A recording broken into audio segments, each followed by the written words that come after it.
Hi there makers, it is Jo here from Minerva, and today I've got a Learn to Sew tutorial for you, and we had a few requests for some slightly more intermediate and advanced techniques.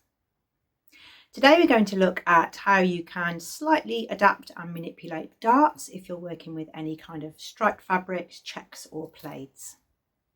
Sometimes the difference will be very subtle, but it can really keep your fabric really cohesive in its print design in your final garment.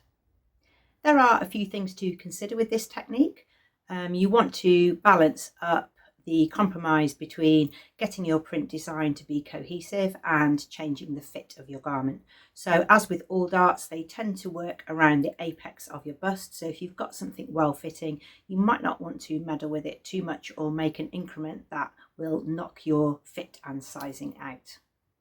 It's always best when you are doing this technique to trace off your original pattern.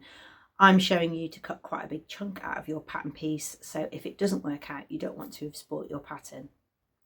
It's also a good idea sometimes to have a separate pattern piece, especially for if your fabric is striped or plaid. So you have your front bodice, which you cut out in any other fabric, a floral, a mix, a solid colour, and then you have your piece cut out for if your fabric has checks or plaids. I also urge you not to get too bound up in the whole pattern matching scenario where it holds you back in your sewing. I always think that a pattern balance is a good idea overall. Today I'm wearing a vintage 1970s shirt dress pattern. You can see I've used some time to pattern match the front, but in other areas not so much, and not on the dart on this example, and I'll show you why afterwards. This is a Madras shirting fabric, and it's a really breathable natural fabric that comes in lots of bright colours. Today I'm using the Sewaholic pattern called the Camby. The Camby dress has vertical darts from the waist going up to the bust apex, so I'm going to use that as an example. And I'm going to use a seersucker fabric with a really clear stripe on so that you can see what's happening in this process. Lots of today's process is shown on the cutting table, so let's head over there now. Okay, so here's my pattern. I've got some vertical darts. They're going from the waist up to the dart apex. So this is the sweetheart neck, this is where the sleeves attach to the side, and here is the dart. First of all, I want to take out the whole of the dart area. So I'm going to square off using the lines on the grid. I can see that that dart is slightly tilted, and I want to move it so that it is more towards the ruler. I'm going to box the whole of the dart off using straight lines, and I'm also going to add the centre of the dart. I can see that I need to take the tip to the right. Cut out the whole of the dart area, and then make sure that the centre of the dart line is perpendicular to the fold line. I'm going to take that in place to stop it moving anymore. And I can fill in any areas where I have removed some paper if I want to. I've just got a little gap there. But I have just tilted it a small amount. I'm going to cut out the whole of this paper piece now, and then it will be suitable for cutting with stripes. I haven't done the bottom, as you can see, because I need to make sure I've got enough fabric in the dart legs. So I'm going to fold along the centre of the dart and then join in with the rest of the waist seam. Okay, here it is. It's just a tiny bit, but it will make all of the difference. I'm using a striped seersucker fabric, so I'm making sure that the stripes are lined up. And you can cut in a single layer if you want to, but I'm happy this fabric's not too shifty. So you place your pattern piece, and then you can just double check. I'm just showing you here, you don't have to draw this line, but my centre line of my dart is running within the stripes of the fabric. It's not crossing from one dark stripe to a light stripe. I can cut that piece out now. I'm going to tailor's tack the top of the dart and making sure that it's going through the white on both sides. That's part of my pattern matching process.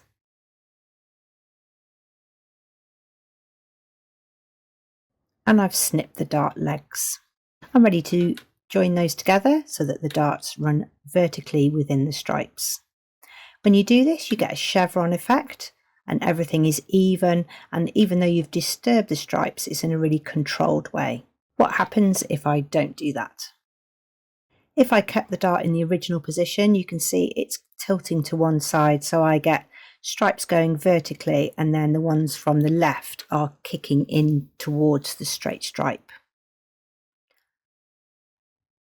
On the one that I changed, I kept the dart vertical and got a chevron effect. Your stripes might be going in the other direction, so they might be going across the fabric, but you'll get the same kind of kick out on the dart. If I just sew the dart with the angle that the pattern has given me, I might get a jarring of the stripe or check or plaid. If I straighten up the dart, then I can keep the pattern continuous and cohesive in the garment. So for example, a fabric like this would be the same. So I could make sure that the different colours and the different stripes all match up. On the back piece, I've just placed the centre back on the straight grain. And I'm just going to check those darts using my ruler, lining up with the lines on the grid on the board, and these are straight, so I don't need to do anything to these. I can just sew these back darts and I'll get a similar chevron effect. Here they are, they look really even and they're not disturbing the fabric design too much. If the stripes were going across, I would again get a really nice stripe there. As long as I've tilted the apex of the dart, the fabric will have a coherent shape.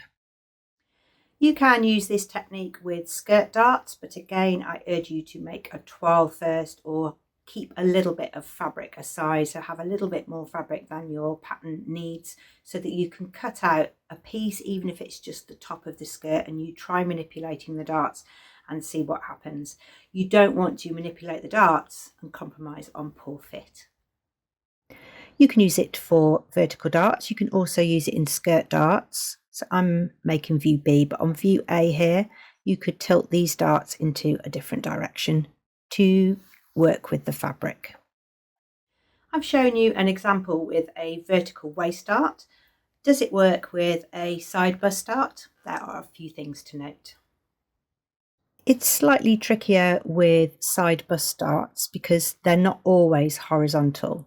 So this one would be fine if I line it up with the grain line. This line is horizontal, so if I squeeze that up, I would get a coherent mix of any stripe, check or plaid.